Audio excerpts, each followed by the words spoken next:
Hi students, welcome to ACE online. నేను మీ Lankeswararao, energy, environment and science and technology faculty.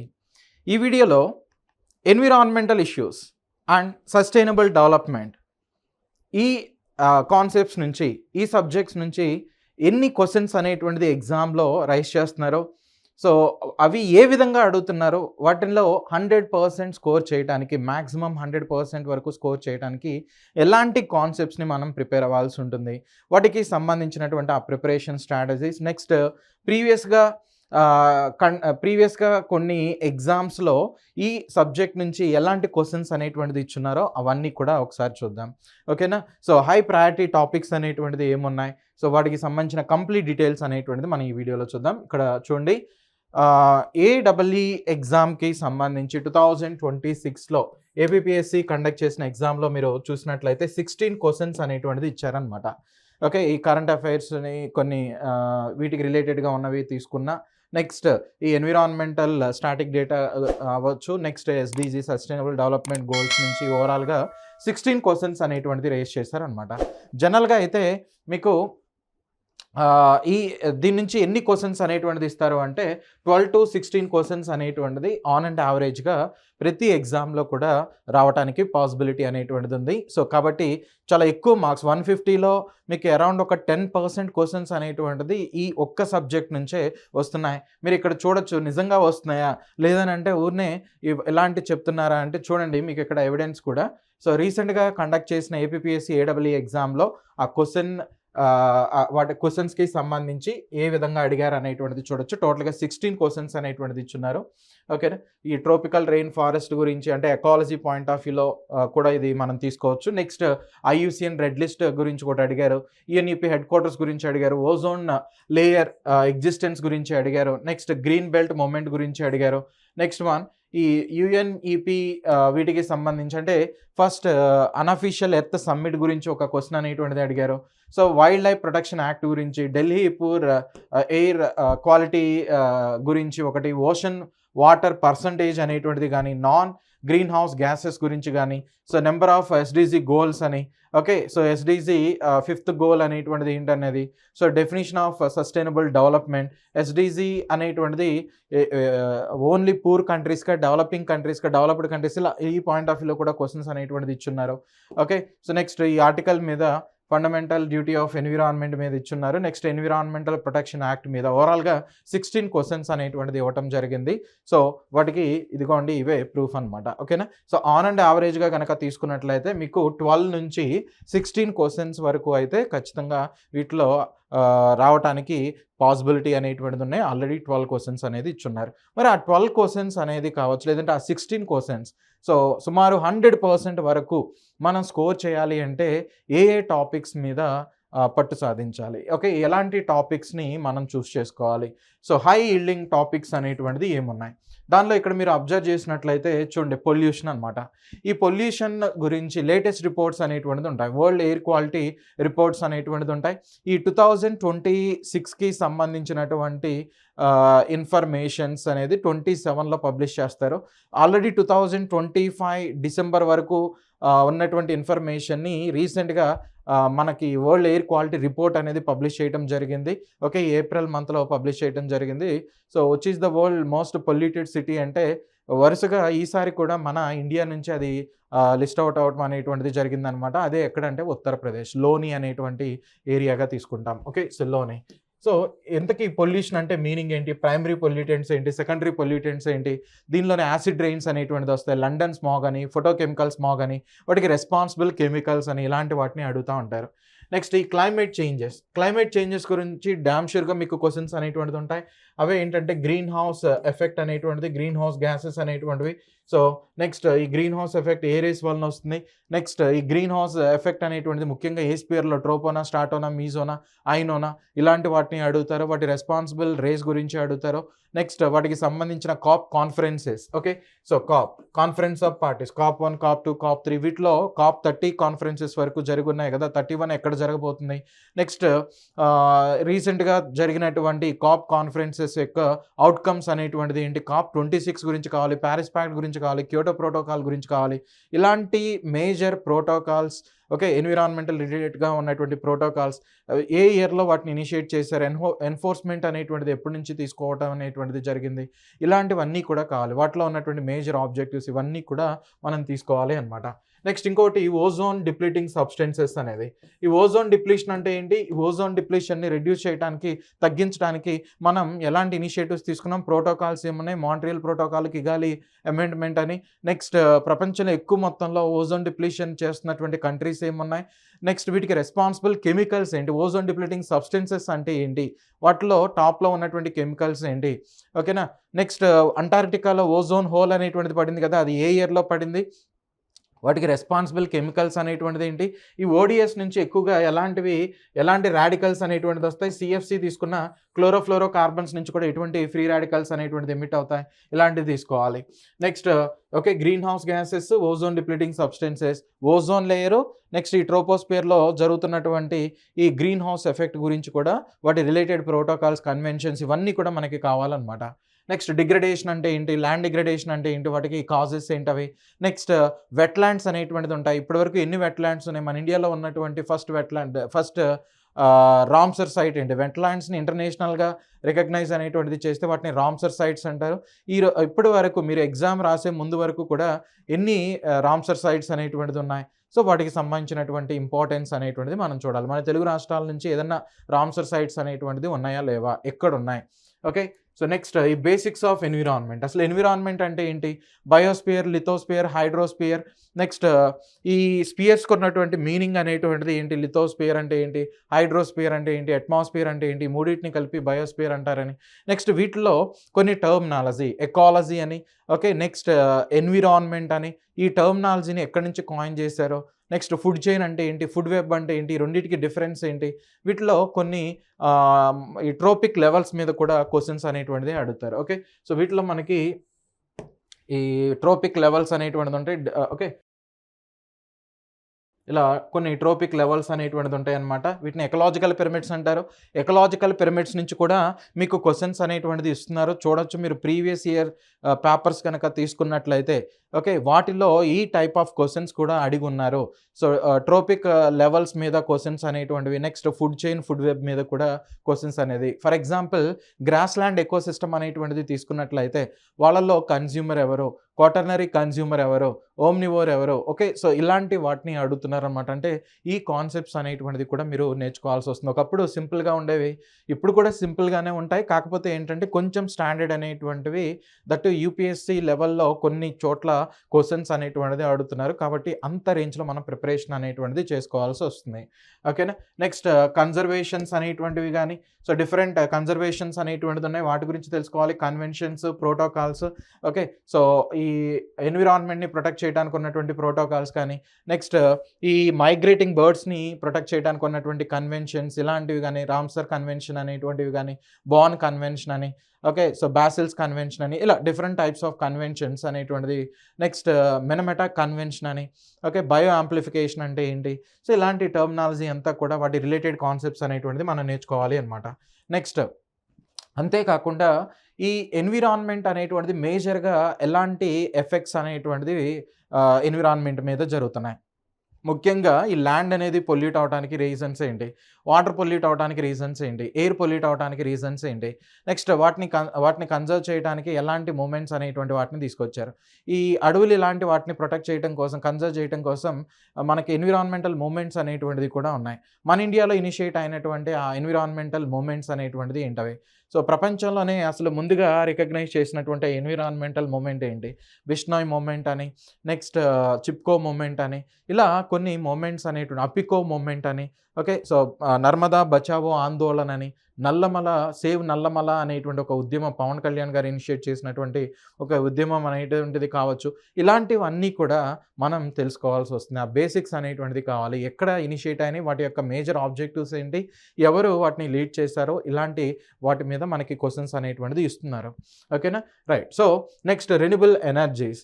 ఇప్పుడు మనం నేర్చుకునేటువంటి environment అంతా కూడా ఏదైతే ఉందో ఆ ఎన్విరాన్మెంట్‌లో ఉన్నటువంటి ప్రతి కాంపోనెంట్‌ని మనం ప్రొటెక్ట్ చేసుకోవాలి. వాటిని ప్రొటెక్ట్ చేయాలంటే ఈ నాన్ రెన్యూబుల్ ఎనర్జీ రిసోర్సెస్‌ని అంటే కోల్ నుంచి వచ్చేటువంటి పవర్‌ని, ఈ థర్మల్ ఎనర్జీస్‌ని ఇలాంటి వాటిని తగ్గించాలి. తగ్గించి రెన్యూబుల్ ఎనర్జీ సోర్సెస్‌ని ఎక్కువగా వాడుకోవాలి. అలా వాడుకోవటానికి కాప్ కాన్ఫరెన్సెస్ అనేటువంటి వాటిలో కొన్ని లక్ష్యాలు అనేటువంటి వాటిని తీసుకొచ్చారు. ఓకే. సో ఈ కాప్ కాన్ఫరెన్సెస్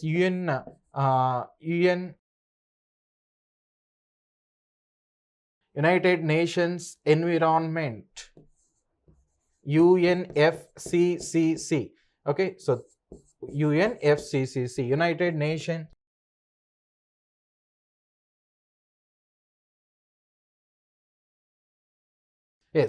UNFCCC అంటే ఇది one of the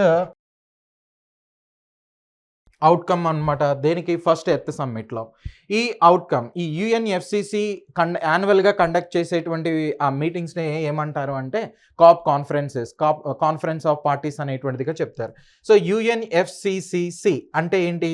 United Nations framework convention of climate change అనేటువంటిదిగా చెప్తారనమాట. ఓకేనా? సో వీళ్ళు కొన్ని టార్గెట్స్ అనేటువంటిది అంటే ఈ కాప్ కాన్ఫరెన్సెస్‌లో కొన్ని టార్గెట్స్ అనేటువంటిది ఉంటాయి. రెన్యూబుల్ ఎనర్జీస్‌ని పెంచుకొని నాన్ రెన్యూబుల్ ఎనర్జీస్‌ని తగ్గించాలి. 2030 లోపు ఎంత తగ్గించాలి? నాన్ రెన్యూబుల్ రెన్యూబుల్ ఎనర్జీస్‌ని ఎంత మొత్తంలో పెంచుకోవాలి? ఇలాంటివన్నీ కూడా మనకి ఎగ్జామినేషన్ పాయింట్ ఆఫ్ వ్యూలో ఇంపార్టెంట్ అనమాట. ఓకేనా? రైట్. సో ప్రీవియస్‌గా ఇచ్చినటువంటి కొన్ని క్వెషన్స్‌ని మీరు ఇక్కడ అబ్జర్వ్ చేయొచ్చు. ఏ విధంగా క్వెషన్స్ అనేటువంటిది అడుగున్నారో వాటిలో ఫస్ట్ క్వెషన్ అనేటువంటిది చూడండి.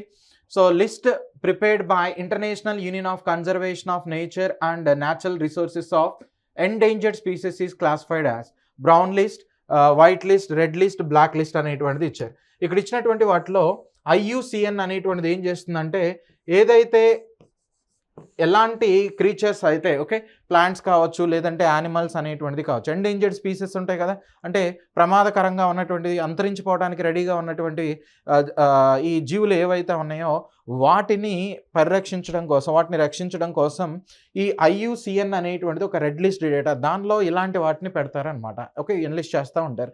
దానిలోకి గనక మన ఇండియా నుంచి ఏదైనా ఒక యానిమల్ కానీ ఏదైనా ఒక ప్లాంట్ ఇలాంటిది కనుక ఎన్లిస్ట్ అయిందనుకోండి సో గవర్నమెంట్ ముందుగానే వాటిని పరిరక్షించడానికి కొన్ని ప్రాజెక్ట్స్ అనేటువంటిది ఇనిషియేట్ చేయాల్సి వస్తుంది. వాటిని రక్షించుకోవాలి లేకపోతే అవి అంతరించిపోతాయని అర్థం.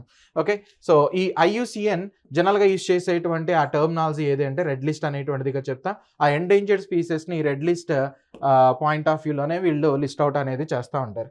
నెక్స్ట్ సెకండ్ క్వశ్చన్ అనేటువంటిది చూడండి. UNEP హెడ్ క్వార్టర్స్ అనేటువంటిది ఎక్కడుంది? UNEP అనేటువంటిది అసలు 1972లో ఫామ్ అయిందనమాట. 1972లో June 5th ఫామ్ అయింది. అందుకని every year June 5th world environment day అనేటువంటి దానిగా సెలబ్రేట్ చేస్తూ ఉంటారు. సో దీని హెడ్ క్వార్టర్స్ అనేటువంటిది మనకి నమీబియా కెన్యా అనేటువంటి రీజియన్లో ఉంది. ఆప్షన్ సి అనేటువంటిది right answer. Next which one of the following atmospheric layer the ozone layer is existed అంటున్నాడు. ఓజోన్ లేయర్ అనేటువంటిది ఎక్కడ ఉంటుందంటే స్ట్రాటోస్ఫియర్ అనేటువంటి చోట ఉంటుంది. అరౌండ్ 21 నుంచి 23 కిలోమీటర్స్ ఆల్టిట్యూడ్లో ఓజోన్ స్పియర్ అనేటువంటిది ఉంటుంది. Ozone layer okay. అదే ఈ స్ట్రాటోస్ఫియర్ అనేటువంటిది తీసుకున్నట్లయితే మనకి నాసా ప్రకారం 14.5 కిలోమీటర్స్ రేంజ్ నుంచి 50 కిలోమీటర్స్ వరకు కూడా ఉంటుంది నాసా ఇచ్చినటువంటి రేంజ్ అనేది. నెక్స్ట్ గ్రీన్ బెల్ట్ మూమెంట్ అనేటువంటిది ఎవరు ఇనిషియేట్ చేశారంటున్నారు. సో ఇక్కడ మనం చూడొచ్చు. సో వాన్గరి మత అనేటువంటి ఈమె ఆప్షన్ బి ఏదైతే ఉందో ఈమె ఇనిషియేట్ చేయడం అనేది జరిగింది అనమాట. Next United Nations conference on the human environment was held. So ఈ కాన్ఫరెన్స్ అనేటువంటిది జనరల్గా ఎక్కడ కండక్ట్ చేశారో first UNEP okay. So human environment conference అనేటువంటిది అదే ఏమని చెప్తారంటే first international that unofficial earth summit అనేటువంటిదిగా చెప్తారు. 1972లో June 5th నుంచి వీటిని ఇనిషియేట్ చేశారనమాట. ఎక్కడంటే స్టాక్హోమ్లో. ఆప్షన్ డి అనేటువంటిది right answer. In which year wildlife protection act enacted by the parliament of India అనేటువంటిది ఇచ్చారు. సో 1972లో ఇనిషియేట్ చేశారనమాట. డైరెక్ట్ క్వశ్చన్స్ ఇవన్నీ కూడా మనం క్లాస్ నోట్స్లో ఉన్నటువంటి నుంచే ఈ క్వశ్చన్స్ అన్ని మ్యాక్సిమం క్వశ్చన్స్ అనేటువంటిది రైజ్ చేస్తున్నారు. So which city in India is frequently in news due to poor air quality. So ఇక్కడ ఇచ్చినటువంటి వాటిలో ఢిల్లీ అనమాట. మీరు గత 7 years రిపోర్ట్స్ అనేటువంటిది తీసుకున్నట్లయితే ఢిల్లీ అనేటువంటిది ఎప్పుడు టాప్ 5లో ఉండటం జరుగుతుంది. Next which one of the following is not a green house gas అన్నాడు. గ్రీన్ హౌస్ గ్యాస్ అంటే carbon dioxide, water vapour, methane, chlorofluoro carbons ఇవన్నీ కూడా తీసుకోవచ్చు. కానీ ఇక్కడ ఆప్షన్ ఇచ్చాడు కాబట్టి ఇది కరెక్ట్ ఆన్సర్. ఆప్షన్ డి అనేటువంటిది గ్రీన్ హౌస్ గ్యాస్ కాదు అనమాట. వాడు కానిది ఏది అంటున్నాడు కాబట్టి ఆప్షన్ డి అని చెప్తాను. So how many sustainable development goals are created by UN అనేటువంటిది ఇచ్చారు. ఇక్కడ 17 గోల్స్ అనమాట. టోటల్గా 17 గోల్స్ అనేది ఉన్నాయి. ఎస్డిజి గోల్స్ మీద మనకి అరౌండ్ ఒక 3-4 క్వశ్చన్స్ అనేటువంటిది ఇచ్చున్నారు. Next the phrase development of meets that needs the present without compromising the ability of future generation to meet their own needs is definition of. జనరల్గా ఇది దేనికి డెఫినేషన్ అంటే sustainable development.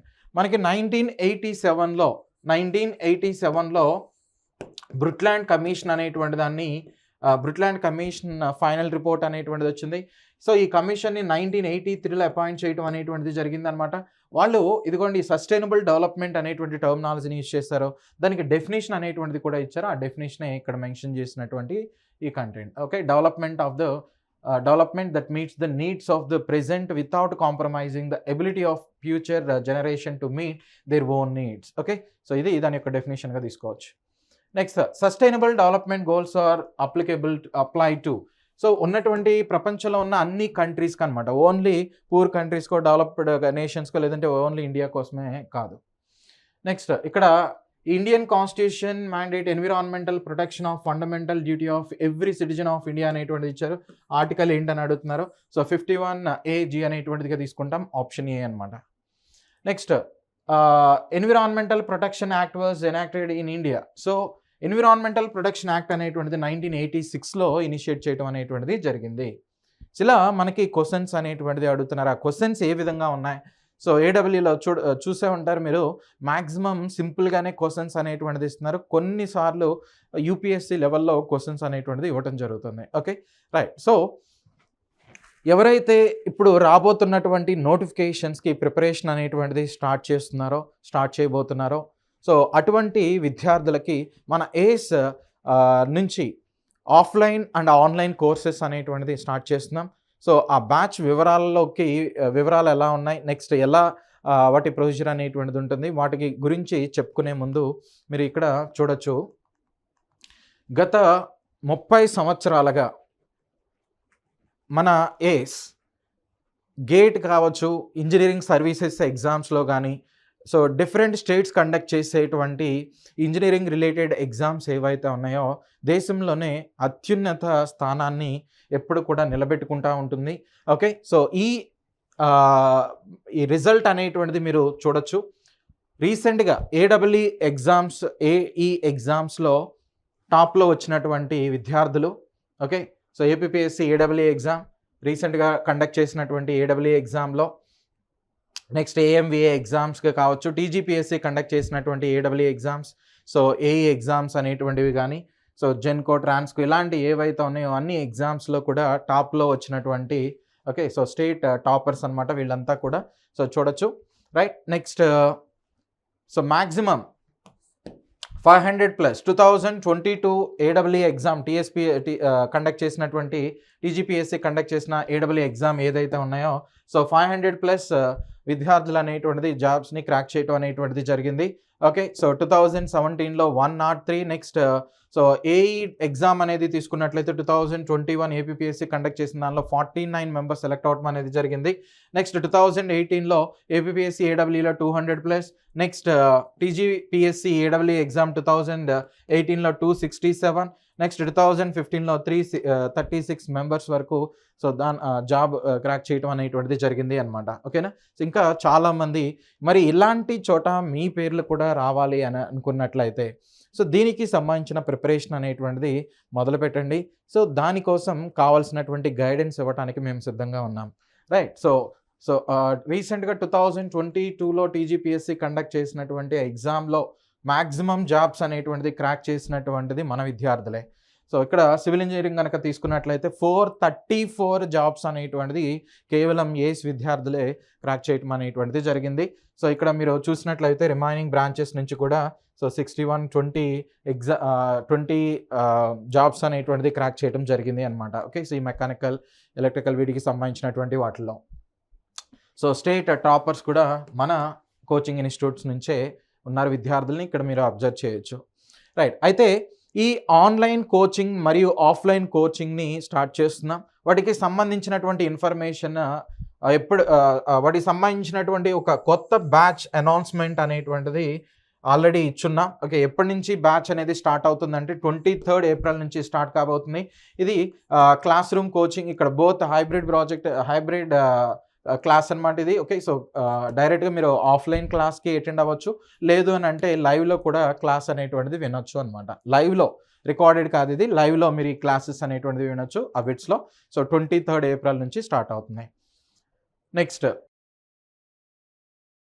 So APPSC AWE ఎగ్జామ్కి సంబంధించి ఈ recorded courses అనేటువంటిది అవైలబిలిటీలో ఉన్నాయి. సో అవి కూడా మీకు ప్రొవైడ్ చేయడం జరుగుతుంది. 3 months, 6 months, 12 months, 18 months, 24 months course అనేటువంటిది మీకు అందుబాటులో ఉంది అనమాట. సో ఈ బ్రాంచెస్కి, సివిల్, ఎలక్ట్రికల్ వాళ్ళకి అందుబాటులో ఉంది. ఇక్కడ మీకు కనిపిస్తున్నటువంటి ఈ క్యూఆర్ కోడ్ని స్కాన్ చేసినట్లయితే డైరెక్ట్గా వెబ్ పోర్టల్కి వెళ్ళటం జరుగుతుంది. సో మీకు 3 months, 4 months, 6 months, 12 months మీకు ఎంత డ్యూరేషన్కి సంబంధించిన కోర్స్ కావాలి, దానికి సంబంధించినటువంటి ఆ ఫీ స్ట్రక్చర్, సో ఈ డీటెయిల్స్ అన్నీ కూడా మీరు దాన్ని స్కాన్ చేసినట్లయితే తెలుస్తాయి. నెక్స్ట్, దాంతోపాటుగా అసిస్టెంట్ మోటార్ వెహికల్ ఇన్స్పెక్టర్కి సంబంధించినటువంటి ఎగ్జామ్కి సంబంధించిన ప్రీ రికార్డెడ్ కోర్సెస్ అనేటువంటిది కూడా ఆఫర్ చేస్తున్నాం. దానికోసం మీరు చేయాల్సిందల్లా ఈ క్యూఆర్ కోడ్ని స్కాన్ చేసినట్లయితే 3 months, 6 months, 12 monthsకి సంబంధించినటువంటి ఈ మెకానికల్ ఇంజనీరింగ్, సో వీళ్ళు దీనికి ఎలిజిబుల్ కదా, సో దీనికి సంబంధించిన డీటెయిల్స్ అనేటువంటిది వస్తాయి. దాంతోపాటుగా ఈ ప్రీ రికార్డెడ్ కోర్సెస్ అనేటువంటిది కూడా మీరు పొందొచ్చు. నెక్స్ట్, దాంతోపాటుగా ఇక్కడ చూడండి, ఏపీపీఎస్సి ఏఎంవిఐ ఎగ్జామ్ ఏదైతే ఉందో దానికి కూడా ఆఫ్లైన్, ఆన్లైన్ క్లాసెస్ అనేటువంటిది కండక్ట్ చేయబోతున్నాం. 23rd నుంచి బ్యాచ్ అనేటువంటిది స్టార్ట్ కాబోతుంది. ఎవరైతే ఇంట్రెస్టెడ్ క్యాండిడేట్స్ ఉన్నారో వాళ్ళు ఈ కింద కనిపిస్తున్నటువంటి నెంబర్కి మీరు కాల్ చేసి మీకున్నటువంటి డౌట్స్ ఇలాంటి వాటిని ఎంక్వైరీ చేసుకోవచ్చు. నెక్స్ట్, ఏపీపీఎస్సి గ్రూప్ 1, గ్రూప్ 2కి సంబంధించినటువంటి ప్రీ రికార్డెడ్ కోర్సెస్ అనేటువంటిది ఉన్నాయి. సో డ్యూరేషన్ అనేది 3 months, 6 months, 12 months, 18 months, 24 months. దానికోసం మీరు ఇక్కడ కనిపిస్తున్నటువంటి ఈ క్యూఆర్ కోడ్ని స్కాన్ చేసినట్లయితే ఆ డీటెయిల్స్ అనేటువంటిది పొందొచ్చు. అంతేకాకుండా ఈ ఆన్లైన్ టెస్ట్ సిరీస్ అనేటువంటిది కూడా ప్రొవైడ్ చేస్తున్నాం. సివిల్, మెకానికల్, ఎలక్ట్రికల్ వాళ్ళకి సంబంధించి ఏడబ్ల్ఈ ఎగ్జామ్ అనమాట. ఏపీపీఎస్సి ఏడబ్ల్ఈ ఎగ్జామ్ టోటల్గా 40 టెస్ట్స్ అనేటువంటిది కండక్ట్ చేయబోతున్నాం. ఓకే, సో సబ్జెక్ట్ వైజ్ వచ్చి మీకు 33 ఉంటాయి. ఫుల్ లెంత్ మాక్ టెస్ట్లు అనేటువంటిది ఒక 7 ఉంటాయి. May 15th నుంచి మీకు ఇది అందుబాటులోకి రాబోతుంది. ఓకే, నెక్స్ట్, సో ఈ మెటీరియల్స్ ఇక్కడ నేను మెన్షన్ చేస్తున్నటువంటి ఇప్పుడు ఏపీపీఎస్సి ఏడబ్ల్ఈ ఎగ్జామ్స్ అనేటువంటిది కావచ్చు, సో టీజీపీఎస్సి కండక్ట్ చేయబోయేటువంటి ఏడబ్ల్ఈ ఎగ్జామ్స్ కానీ, ఏఈ ఎగ్జామ్స్ ఏవైతే ఉన్నాయో వాటికి సంబంధించిన మెటీరియల్ అనేటువంటిది కూడా మీరు మన ఏఎస్ ఇన్స్టిట్యూట్స్ నుంచి పొందొచ్చు. సో పోస్టల్ కోచింగ్ అనేటువంటిది కూడా వీటికి అవైలబిలిటీలో ఉన్నాయి. సో ఇవన్నీ కూడా మీరు జస్ట్ మీకు ఇక్కడ కనిపిస్తున్నటువంటి నెంబర్స్కి కాల్ చేసి వివరాలు తెలుసుకోవచ్చు. ఇది గైస్ ఓవరాల్గా ఈ ఎన్విరాన్మెంటల్ ఇష్యూస్కి సంబంధించి so preparation strategy, high weightage topics. Next, ఎక్కడి నుంచి మనం ప్రిపేర్ అయితే అంటే అరౌండ్ ఒక 60 to 70% కాన్సెప్ట్స్ అనేటువంటిది నీకు స్టాటిక్ డేటా నుంచే ఉంటాయన్నమాట. ఓకే, మిగిలిన 30% నుంచి 40% వరకు క్వశ్చన్స్ మాత్రం మీ కరెంట్ అఫైర్స్ రిలేటెడ్గా అడగటానికి పాసిబిలిటీ అనేటువంటిది ఉంది. ఓకే, సో ఓవరాల్గా దీనికి సంబంధించినటువంటి కాన్సెప్ట్ అయితే ఇదే. సో ఎవరికైనా ఇంకా డౌట్స్ అనేటువంటిది ఉంటే కింద కామెంట్ సెక్షన్లో తెలియచేయచ్చు. So I wish you all the best. Thank you.